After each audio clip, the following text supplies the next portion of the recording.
Joining us now for more, Nebraska Congressman and member of the House Financial Services Committee, Michael Flood. Congressman, great to have you on this morning. Take us through where we are right now with this negotiation. Well, here's what Americans need to know. House Republicans were working on a plan to rein in Joe Biden's reckless spending that's been causing record high inflation and eroding the wages of working Americans. And this isn't just a talking point. We have a plan. It's called the Limit, Save, Grow Act of 2023. It will save taxpayers trillions of dollars over the next 10 years, make us less dependent on communist China, curb high inflation, all while protecting Social Security and Medicare benefits for seniors and a reasonable lift of the debt ceiling into next year. I don't think that's too much to ask when you look at the out-year projections. We're basically talking about taking spending from fiscal year 24 to fiscal year 22 levels, where we were just 4 short months ago. That's a 1% annual growth over the next 10 years. I think that's reasonable. Yeah, I think a lot of people agree with you. Congressman, here's Minnesota Senator Amy Klobuchar and how Biden should handle the negotiation with McCarthy. Take a listen. Democratic Senator Joe Manchin called President Biden's refusal to negotiate with Speaker McCarthy a deficiency of leadership. Tammy Baldwin told CNN there's no reason we shouldn't sit down and resolve these big issues. So should President Biden negotiate with Speaker McCarthy to avert a default? Well, of course, President Biden should sit down with Speaker McCarthy. The Democrats are saying, President Biden, sit down and let's talk this out. But it doesn't seem that he wants to do this.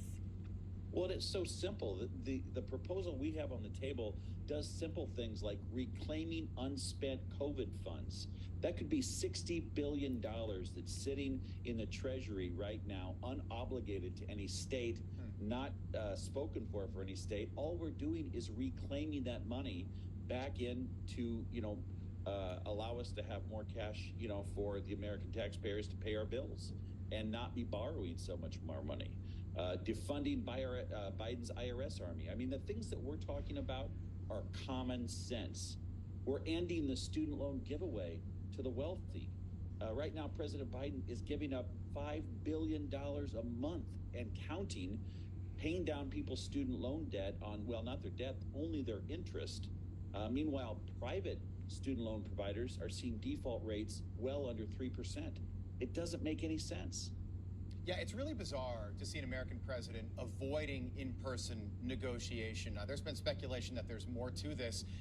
New York Democratic Congresswoman Alexandria Ocasio-Cortez says that it might be because Kevin McCarthy doesn't have control of his own caucus. Let's listen. Do you think he's actually running his caucus, or do you think someone else is? He's not. I don't. Who's running it? I think you've got Marjorie Taylor Greene running the caucus. I mean, and she makes very common public statements to that effect. Every time something irks her, she communicates that McCarthy is doing her bidding. And I think that this is something that is quite clear. Congressman, you're there every single day. Is there more to that? Absolutely not. Let me tell you what, there's only one person in America that could work this deal, that can be in a position to actually solve this crisis, and that's Kevin McCarthy. He brought together all sorts of different factions to become Speaker of the House and has done a wonderful job threading the needle every single day. I sit in those meetings every week. I've watched our conference come together. You're going to see a united Republican Party. You're going to see a united House Republican Conference this week. And we're going to send the message that we're ready to negotiate. We have been ready to negotiate. And we want to put Kevin McCarthy in the position to solve this for America and on behalf of the American people. And that is our goal. And that is what will happen. And AOC and anybody else can say whatever they want. They're not in the meetings, and they're going to be the ones watching the vote this week. Okay, Congressman, we'll keep a close eye on this as it makes its way through the House over the next several days. Thank you, Congressman Michael Flood. We appreciate it.